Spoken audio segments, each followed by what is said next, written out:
சற்றுமுன் வெளியான தகவல் பெண்களுக்கு உதவ பெண்களுக்கான பண பரிமாற்ற திட்டத்தை கொண்டு வருவது குறித்து மத்திய அரசாங்கம் பட்ஜெட்டில் அறிவிக்கலாம் என்றும், இது குறித்து பரிசீலிக்கப்பட்டு வருவதாகவும் வல்லுநர்கள் தெரிவித்துள்ளன.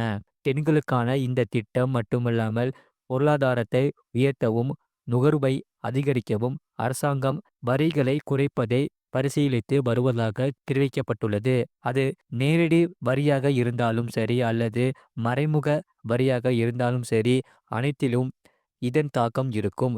சுற்றுச்சூழல் மாற்றம் மற்றும் காலநிலை மாற்றத்தால் பாதிக்கப்பட்ட விவசாயம் மற்றும் கடல்சார் தொழில் துறைகளுக்கு ஒரு புதிய மானிய முறை தேவை என்றும், பட்ஜெட்டில் இது குறித்து அரசு கவனம் செலுத்தலாம் என்றும் பொருளாதார வல்லுநர்கள் கூறுகின்றன.